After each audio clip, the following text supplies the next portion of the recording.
Donc, bien, bonjour. Je m'appelle Mélanie Laroche, je suis conseillère cadre au service des communications organisationnelles et j'ai le plaisir de m'entretenir aujourd'hui avec une actrice très importante du projet des complexes d'hospitalisation rapide. Donc, je suis avec Mme Carole Legault, qui est chargée de projet consultante en clinique au niveau de la direction des soins infirmiers.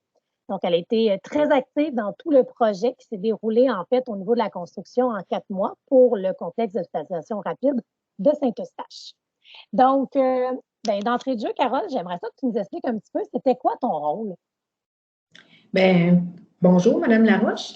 Donc, mon rôle était de vraiment évaluer tous les besoins de la clientèle et en interaction avec tous les besoins des professionnels pour faire un tout avec ça et monter le projet avec tous les collaborateurs, que ce soit le bâtiment, que ce soit le génie biomédical, la téléphonie, l'informatique et tout. Et à ce moment-là, c'est de coordonner, de s'assurer qu'on a pensé à tout, qu'on a commandé tout, que chaque chose est placée au bon endroit pour ne pas avoir de surprise là, quand on va accueillir nos premiers clients. Et à ce moment-là, pour bien planifier ça, on a même fait la démonstration d'une chambre, on a monté une chambre témoin et on a tout placé, les équipements qui étaient souhaités et on a déjà préparé l'organisation du travail pour accueillir l'usager dans cette alcôve-là.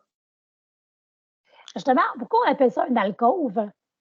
On appelle ça une alcôve parce que c'est un complexe qui est bâti avec des plafonds de 65 pieds et vous comprendrez que les chambres n'ont pas de plafond, puis les murs ne vont pas jusqu'au plafond. OK? Fait que donc, c'est vraiment une enclave, une alcôve de 3 murs avec pas de plafond et un rideau. Pour tous ceux qui sont curieux, en fait, de voir de quoi ça a l'air, bien, on a autant des photos qui sont disponibles ainsi que de la vidéo. Donc, les gens vont pouvoir faire une petite visite virtuelle de ce complexe-là parce qu'effectivement, ce n'est pas du vocabulaire avec lequel on est habitué. On le dit en complexe d'hospitalisation rapide. Donc, c'est quoi les défis qui se sont présentés dans ce projet-là? Écoutez, Madame Laroche, le mot le dit, hein, votre question le dit, le défi, c'était rapide. Monter un tel complexe pour 62 usagers en 4 mois, c'est très rapide. Fait que, donc, la collecte de données se fait rapidement, les commandes se font rapidement, l'installation se fait rapidement, puis coup de chapeau au bâtiment, les gens qui ont travaillé à l'extérieur, tout se fait rapidement, mais doit être à la fois réfléchi puis bien fait. Fait que c'est là le défi. Mais on l'a réussi. Bien oui, chapeau. Je pense que c'est un projet aussi qui est assez unique au Québec. Donc, on sait qu'il y a une belle curiosité. Puis, dans un projet comme ça, qu'est-ce qui nous rend fiers? Qu'est-ce qui nous rend fiers? Ben, qu'est-ce qui nous rend fiers? C'est d'avoir l'expertise pour le faire, puis avoir l'expertise, puis je dirais l'audace, hein, parce qu'il faut une certaine audace. Et c'est, comment je vous dirais, vous me prenez c'est vraiment, je dirais que c'est tout un projet de carrière. Tout un projet de carrière. OK? Puis, on parle donc d'un nouveau complexe, des choses avec lesquelles on est moins familier, mais concrètement, quel impact ça a sur le personnel en soins infirmiers? Qu'est-ce qu'ils vont avoir à vivre dans ce complexe-là? Bien, ils vont arriver dans un beau nouveau complexe. Les gens sont contents. C'est clair, c'est dégagé. On a prévu des alcôves pour les gens du métier. Là, on n'est pas censé voir de chariots qui traînent dans les corridors.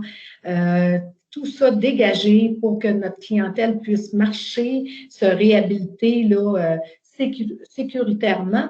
Mais c'est certain qu'il y a beaucoup d'enjeux. Hein? Il y a beaucoup de nouveaux équipements Et on a fait un blitz, au lieu de faire un salon de l'auto en janvier cette année à cause de la pandémie, on a fait un salon d'équipement. Fait qu'il y a eu de la formation, 3 jours, 75 personnes. Et à ce moment-là, il y a de la technologie, des nouveaux moniteurs. Et entre autres, on est le premier centre de service là, dans les Laurentides à installer une surveillance du taux de saturation là, post-sédation en chirurgie. Ça, c'est tout nouveau. Donc, c'est des moniteurs, un peu comme aux soins intensifs. On est capable de voir si le patient se porte bien. Ça n'empêche jamais d'aller voir l'usager. Là. Ça n'empêche pas ça, mais ça nous donne des alertes de sécurité pour la clientèle. Mais je ne suis pas inquiète. Le personnel a très bien collaboré. C'est une équipe qui est née avec une chef de service, chef d'orchestre hors pair. Et l'équipe a participé et est venue en temps supplémentaire à leur formation, puis ont hâte de venir travailler dans ce complexe-là. Il va y avoir des enjeux, c'est certain. On a pensé à l'organisation du travail, on a pensé à plein de choses, mais on a visé la perfection, mais la perfection est parfois difficile en 4 mois. Mais j'ai eu quand même l'occasion d'entendre, en fait, des collaborateurs, des membres du personnel. Et à date, je peux vous dire que les gens sont très enthousiastes et sont très reconnaissants. Donc, je vous traduis ça parce que vous êtes très importante dans le projet. Vous l'avez bien piloté. Et là, on est à quelques jours d'accueillir les premiers usagers. Et puis, par la suite, bien, on se dirige pour faire l'activation dans le deuxième complexe, donc celui de Saint-Jérôme. Donc, je pense qu'il reste encore des bonnes semaines pour vous. Donc, au nom de l'organisation, je tiens à vous remercier. Puis, je vous félicite pour votre travail. Mais merci beaucoup. Merci. Bonne journée. Merci.